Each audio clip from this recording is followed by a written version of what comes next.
ಎಲ್ರಿಗೂ ನಮಸ್ಕಾರ. ನಾನಿಲ್ಲಿ ಕಿಚಡಿ ಮಾಡ್ತಾಯಿದ್ದೀನಿ. ಬಾಣಲಿಗೆ 2 ಸ್ಪೂನ್ ಜೀರಿಗೆ, 2 ಸ್ಪೂನ್ ಮೆಂತ್ಯ ಹಾಕ್ಕೊಂಡು ನೀಟಾಗಿ ಫ್ರೈ ಮಾಡ್ಕೊತಾಯಿದ್ದೀನಿ. ಹಾಗೆ ಮಿಕ್ಸಿ ಜಾರಿಗೆ ಹುರಿದಿರುವಂಥ ಪದಾರ್ಥ, ಹಾಗೆ ಶುಂಠಿ, ಬೆಳ್ಳುಳ್ಳಿ, ಸಾಂಬಾರು ಸೊಪ್ಪು, ಹಸಿರು ಮೆಣಸಿನ್ಕಾಯಿ ಕೂಡ ಹಾಕಿ ರುಬ್ಕೊತಾ ಇದ್ದೀನಿ. ಇಲ್ಲಿ ರುಬ್ಬಿರುವಂಥ ಮಸಾಲ ಹೀಗಿದೆ ನೋಡಿ. ಹಾಗೆ ಇದು ಆರೋಗ್ಯಕ್ಕೂ ತಂಪು, ದೇಹಕ್ಕೂ ತಂಪು. ವಾರದಲ್ಲಿ ಒಂದು ಸಲ ಮಾಡಿ ನೋಡಿ ನೀವೇ. ಈ ಕಡೆ ಸೈಡ್ ನೀರು ಕುದಿಯೋಕೆ ಇಟ್ಕೊಂಡಿದ್ದೆ.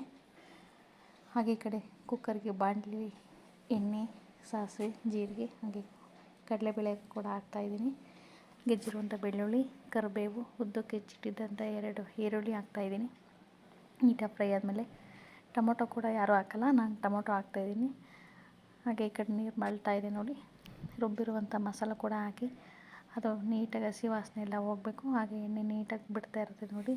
ರುಚಿಗೆ ತಕ್ಕಷ್ಟು ಉಪ್ಪು ಹಾಕಿ ಫ್ರೈ ಮಾಡಾದಮೇಲೆ 1 ಸ್ಪೂನ್ ಅಡುಗೆ ಅರಿಶಿನ ಹಾಕಿ, ಹಾಗೆ ನಾನಿಲ್ಲಿ ಅಕ್ಕಿ ತೊಳೆದಿಟ್ಟಿದ್ದೆ, ಹಾಗೆ ಹಾಕ್ತಾಯಿದ್ದೀನಿ ಅಕ್ಕಿನ.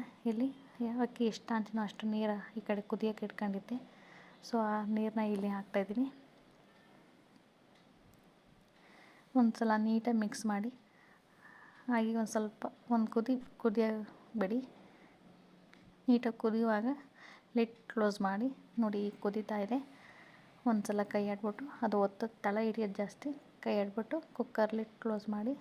ಈಗ ನೋಡಿ 1 ವಿಷಲ್ ಆಗಿದೆ. ಹೇಗಾಗಿದೆ ಅಂತ ನೋಡೋಣ. ಈ ಥರ ಮಾಡೋದ್ರಿಂದ ಆರೋಗ್ಯಕ್ಕೂ ತಂಪು, ದೇಹಕ್ಕೂ ತಂಪಾಗಿರುತ್ತೆ. ಟ್ರೈ ಮಾಡಿ ನೋಡಿ. ಲೈಕ್ ಮಾಡಿ, ಶೇರ್ ಮಾಡಿ, ಸಬ್ಸ್ಕ್ರೈಬ್ ಮಾಡಿ. Thank you.